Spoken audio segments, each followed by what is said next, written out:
Good morning, everyone. It's a beautiful day on the homestead, and today I just wanted to get a few projects out of the way. So we just moved in, so there's still a lot of unpacking and organizing and decorating that needs to happen inside the house. But there's also quite a few things outside that need to be taken care of. I need to fix the barn that I have decided to turn into a chicken coop. I need to finish building my farm stand. We need to get a garden going because it's already the middle of July, and my fellow gardeners and homesteaders out there will know that I have a very small window to plant a certain kind of crop before the seasons change and I have no time. So, bad time to start a garden in the middle of July. But nevertheless, I think I can make it work with a few seeds and plants that I have to put out there. So that way at least we'll get something. So I just started off just kind of removing some of this grass and the weeds and turning this dirt up a bit. I have the pigs off screen working on another section of the area I've chosen to be my garden. I got the pigs and the rabbits working on chewing up some of that grass, leaving behind their manure for fertilizer, pulling up roots, things like that. I highly recommend using pigs if you have them to till up the area you've chosen to be your garden, because they do a fantastic job of turning soil, pulling out weeds and grass roots, and the manure they leave behind is great for the plants you'll be planting there. But for the sake of getting it done faster, because we only have 3 micro mini potbelly pigs, which are very tiny. We only have 3 of them. So for the sake of getting it done faster, I decided to help them out. And as you can see, the chickens were really happy with us turning the soil and exposing all these bugs for them to eat. Hey, it's me from the future. Just a little note I wanted to add in here. It's about a week and a half since I made this video. Got a little update. I should not have taught my chickens that this is an area that is a food source, because they ripped up everything that I planted. So, gotta start back from square one. Just a little side note and a tip for new gardeners out there and beginner homesteaders out there who are trying to coexist their garden with their chickens. It's difficult. Yay, okay, first seeds are in the ground. Technically these are the second seeds, but like I said, the chickens came in and completely pulled every seed out of the ground that I had planted. So this is attempt number 2 at planting our pinto beans. So my goal for this garden is to try to mix traditional row farming with chaos gardening with agroforestry, because honestly I couldn't pick one, so I'm just gonna mix all those methods together. So for now I just started my rows, and I'm gonna come back over that and chaos garden the rest of the seeds that I have left over, and I'm gonna try to work on building my first agroforestry garden.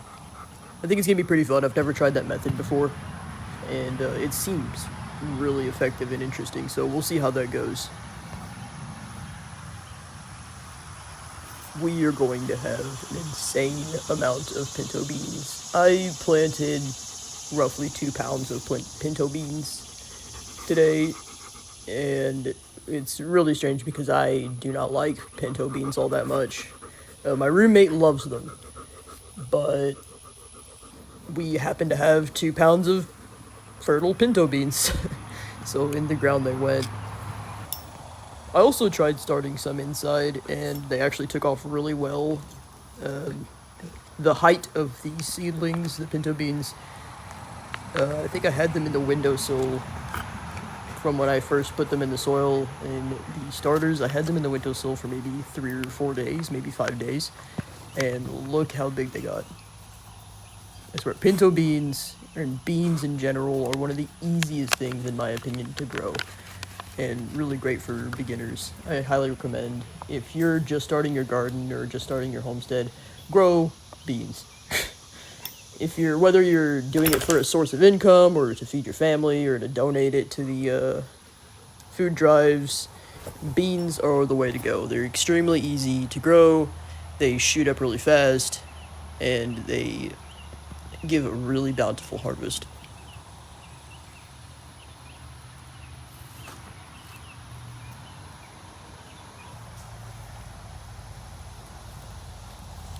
There's a lot of plants that I really wanted to plant this year, but since we ended up moving really late in the season, we moved the beginning of July. Since that happened, I kind of lost my window to start some of these seeds straight into the dirt. So a lot of the plants that I was really excited to grow and a lot of the food I was really excited to grow will unfortunately have to wait till next spring. But at least that'll give us time to kind of work on the soil in our garden area and prepare the fertility of the soil for next year. And it's really great. We have a good sandy loam soil, which I'm really happy about. And all the cardboard boxes left over from our moving boxes has just inspired me to go ahead and get started on my composting bin. And I'm gonna post a full video on composting and how to make a composting bin and things like that.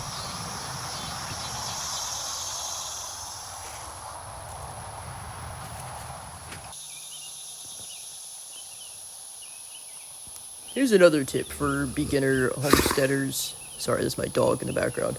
Another tip for beginner homesteaders and beginner gardeners out there.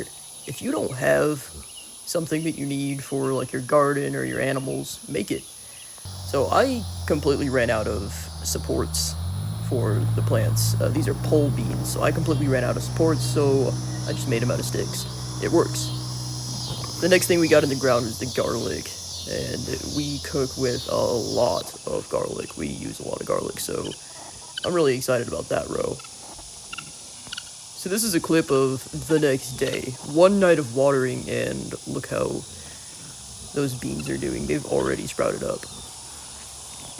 Wow, I really feel like I just rambled on for this video. So sorry about that, but I figured I'd end this video off with a little clip of us collecting some spotted bee balm, otherwise known as spotted bergamot. We plan on making these into tea leaves, cleaning them up and bagging them up, putting our logo on them, and including them in our farm stand. So we actually got quite a few more things in the ground that we didn't record, primarily because my phone died. But we also got carrots, beets, radishes, romaine lettuce, and a lot of herbs in the ground as seeds ready to shoot up. So our spotted bee balm patches are really big and really widespread. So I have a lot of recipes in mind that I'm going to try out with this bee balm. I have a bread recipe. I've got facial creams and essential oils, and I even have a salad dressing recipe with bee balm as the main flavor. So we're going to see how those things do for sale on a farm stand. Even if they don't sell, we'll just use them ourselves. Nothing goes to waste. I just thought I'd include these clips here because it was a really relaxing way to kind of end the day. And I feel like this falls under the category of gardening. So that's really it for today. Thank you guys so much for watching. This video is more of really just an update of what we're doing and how we're getting the garden in particular started, especially since we moved in so late in the year. So just a little update. Thank you so much for watching, guys.